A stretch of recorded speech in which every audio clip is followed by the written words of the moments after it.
Good afternoon. This is Mr. Cool Autofix here on another edition of diagnosing a rich condition, that's too much fuel consumption on Ford Mondeo 2.5 liters Duratec. Um, I bought this car some months ago, and the reason why the owner sold this car for me for the first place is because this car runs rich. So I was actually thinking it's gonna be a couple of maybe O2 sensors, what I call CTS, which actually some of them were true, and some other issues which could be relating to mass airflow sensor and this potentiometer right here, and couple of little other things. But at last I wasn't so pretty much disappointed, but it was actually shifting, going towards a direction that scares me a little bit. And not only that, I would say that my purchasing this car is what actually gets me to the next level of advancing in automotive mechanic and diagnostics, especially engine management issues and the rest of them troubleshooting. So before I go further on this video, I want to say, if you're new to my channel, kindly subscribe to my channel as a way to support me. Thank you if you've already done that. Then so I just did some little cleaning on my inlet and manifold some few days ago, which I detected that some of the injectors weren't functioning. After scanning and going through the live data, I was actually pulling off those code and we're seeing it. So right now I was thinking that it improved, but it never improved. Now I look at these holes here. I was trying to clean this whole place up the other day, and I discovered that this place is actually blocked. And I was running through thinking that could actually be one of the main reasons why my car is running rich. Of course, it's actually supposed to cause a rich condition, in the sense that if you're someone who understands the principle of the short-term filtering, principle, you should be able to understand that when there is no vacuum right here, there is no vacuum here, or within this line here, that creates a restriction on this valve, and no vacuum to the regulator valve, then your regulator valve is going to stay closed all the time, which is going to be making the car the fuel pump to be pumping more fuel into the system, into the combustion chamber, which is going to be causing a rich condition. So in this case, I had it blocked for like a week or more than a week or so. But because the car wasn't shifting very fine, I wouldn't be able to notice, and I wasn't so constant at driving this car, so I wasn't be able to notice exactly what the problem was. I didn't know that it's actually taking extremely too much fuel. But of recently, for most of you who are in Nigeria, I did bought the 5,000 naira fuel in Abuja here, and I just get to Wuse and get back along some Kubwa Express side, and that was it. And I wasn't seeing the 5,000 naira fuel that I got into my tank. And if suppose it's someone who is actually telling me this, I'm gonna be thinking that it's a magic. But I started making a lot of researches to find out exactly what happened, including that is when it dawned on me that I haven't serviced this car since I bought it, and because I have a lot of things which I was doing and I wasn't using this car that much. But since I've reverted to using this car, I have to do it, get the best available. So I just got this motor flush, which I got into it. And if you don't know how to use this one, I think it's very necessary if you have not done your engine maintenance for quite a long time, engine servicing for quite a long time. The instruction is to open this and get it into your engine oil side, and start the car up and allow it to work for like 40 minutes on idling. Then you can open up the drain hole that is at the bottom of the bottom plate and get it drained out. And when you get it drained out, it's gonna remove every sludge that have been built up inside your engine. Now I already have my uh, service kits for my engine, then I did go through the principle of the fuel trim, and what I found out is what I'm going to be giving you some little shots of faith. When this car is idling, the long-term fuel trim is on 0. It doesn't move an inch. And I remember that I did change the fuel pump of recently when the car was shutting down, and I also recollect that I did make some little maintenance on this electric circuitry here that controls the ECM. So right now I have everything that seems intact. I scanned it. There is no any fault code. There is no check engine light. For God's sake, seriously, there is no check engine light on Ford Mondeo. Nobody ever told me that, but I didn't buy because I want to be looking at the check engine light, because I have a grade of scan tool which I can actually use to diagnose and find my problem. But in this time there is no fault code. The only fault code that I have inside the system is P0118, which is indicating a coolant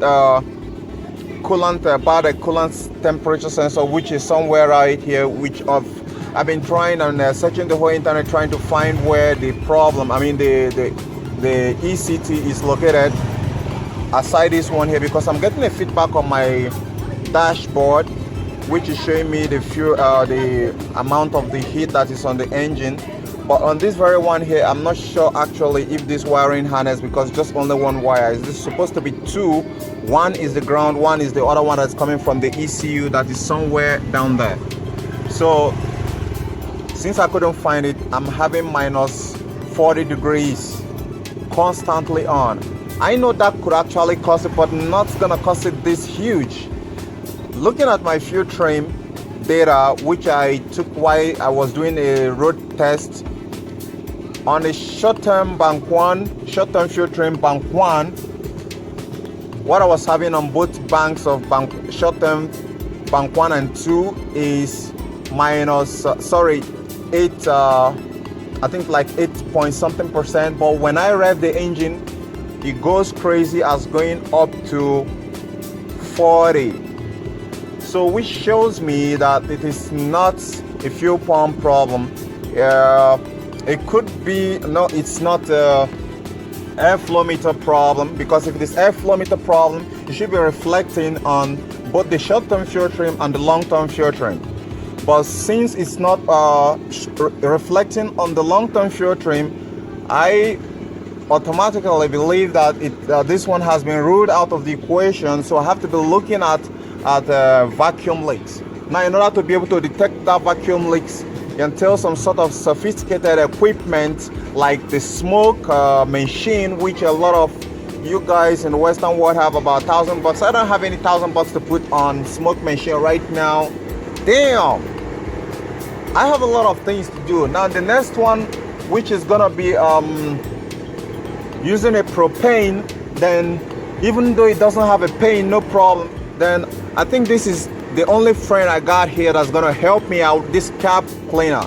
And I want to say a different thing to some of you guys in the Western world. You know, when you're working on a 4-cylinder engine, the scenarios you're gonna be getting is gonna be quite a little bit different from what you're gonna be getting from V6 engine. I want to repeat that. 4.6 engine are more sensitive when it comes to misfiring compared to V6 engine. So when you're using this cap cleaner to spray on most of your vacuum hose and the rest of them, just like you saw me renew these ones and change the rubber kittens, because those are not the ones that it comes with. The one that it comes with is in reddish form like this. So this hose can be able to, is still getting off when I get them in. So I need to keep it in a tight condition. That is why I replace them. So when you're spraying this, if it is 4-cylinder, yes, you can feel the engine erratic shaking and not steady. But when you're talking about V6, it's gonna stand there. You're just gonna pay a very detailed attention to actually understand where the problem is coming from. Now, for most of you who have Ford Contour 2.5 V6 Duratec engine like the one I have here, when you are having a vacuum leak problem, especially when your fuel trim, if you have any scanner even if it's any scanner that has a graphing capability, can be able to do that. If you have any scanner that have a graphing capability and you go down to the fuel trim section, if your long-term fuel trim is at 0, while your short-term bank 1 and 2 is busy crying out loud when you hit your gas pedal, there is a 90% chance that you have a vacuum leak within your system. And you suppose they have been losing all these 6 bolts right here that hold this intake manifold in place in order to access some of those injectors to service them. Then pretty much I think you're gonna be having a more job to do, like taking off this inlet manifold, because I didn't realize that my own have 193,000 kilometers on my mileage right there. So the last time I checked here, this gasket here is pretty toast. I need a replacement, but since I don't have a silicone to seal it up, I just put it up there. But then I never had any clue about how terrible vacuum leak can actually cause a car. I was confident that I have a vacuum leak, and detecting it is not gonna come easy because I don't have the smoke detector, the smoke machine. I don't propane. I can actually go for that. Then, like I said, this only friend that I got here is the only one that helped me. So now what I want to say on respect of V6 engine is, when you spraying it on every part, like you're hearing like right now, when you're spraying it, this one is gone because I've exhausted it. I've actually found it. When you're spraying in place like here, in this rubber boots, here, and any place aside the electrical connection place, but the places where, because there are a lot of if you look at Ford Control, there is a lot of vacuum holes around almost everywhere. So you're gonna focus and spray it right there, anything within this very place before the mass effluent sensor is not necessarily important, in as much as your filter is not clogged up, so it's clean. So I know that there is no restriction there that's going to be making the car to be going running lean, because it's actually showing me a lean condition on the oxygen sensor. This one here, while I'm looking at it on my live data, while on the back oxygen sensor is showing me rich. So which actually know that it's not a problem with my oxygen sensor. I've actually purchased one already, which I know I'm gonna keep it.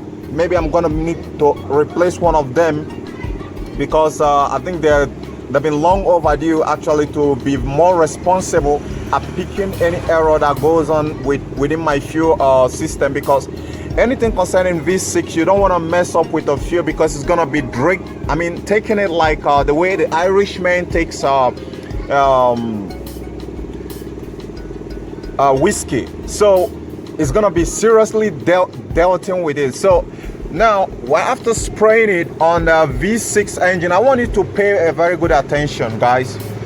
For V6 engine, you are not gonna see the engine shake so much like Volca Martini not shaking us there, but you're gonna be, what you should pay attention is your exhaust. After spraying it, I want you to spray like you spray here, all right? After spraying here, you should go to your exhaust and look at what inspect the activity that's going on in your exhaust, because this thing here is going to create a serious contamination, pollution that is going to be somehow choking, all right? So the reason why you want to spray it in some specific area and go and check is so you don't lose the track of where you're missing it, because you're not going to see this engine shake that much, all right? So in my own case, I spray it here, I spray it on this valve, I spray it everywhere here, and the point where I found this issue bugging is actually my PCV valve that is somewhere down there. I don't know if you can see it, but it's right there.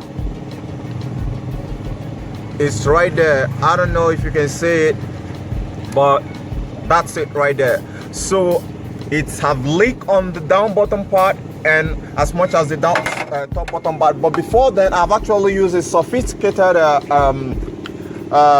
scanner which I bought from China. Is actually Chinese made. I bought it for a different purpose, but I was amazed how wonderful, how marvelous it was. I mean, detecting a vacuum. The first time I used it on Nissan, I was a little bit up because I wasn't expecting that, and that was additional plus. And I want to say something. I want to say a very big thanks to Chinese because they make things a lot easier. I know if it is America that made it, we're gonna spend like $3,000 to get it, but for Chinese, I think I got it less than $100.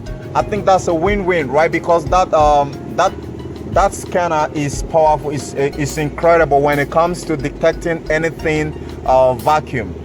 And for most of you who don't want to subscribe to my channel, I think that's what's gonna be missing, because I'm not gonna expose. I'm not gonna tell you what scanner is.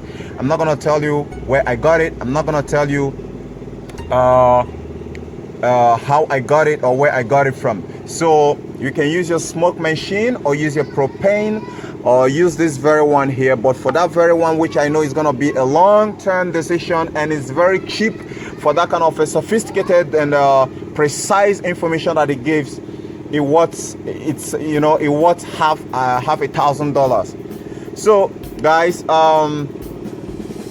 I'm gonna be keeping a wrap up here. So for some other time, if you're in Nigeria and you're having a problem with your V6 or even 4-cylinder taking much unusual fuel than on normal, I want you guys to get to me. I'm gonna help you diagnose and fix that, and I must tell you, it's not gonna come cheap.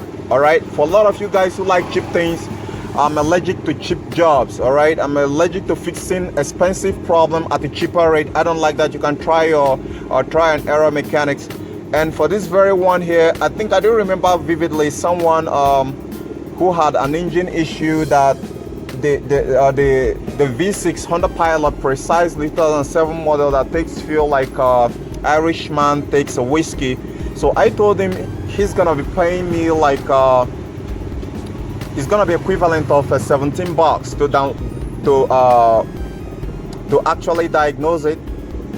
But if suppose that is, if I'm to come to his place to come and diagnose it, but if suppose it's going to be coming to my garage, it's going to be costing him much just a value of $10. $10 in Nigeria is pretty much around just around $13, which is around 10,000 naira in Nigeria. So you know what he told me? He told me that it's highly expensive and above his budget. Can you imagine that?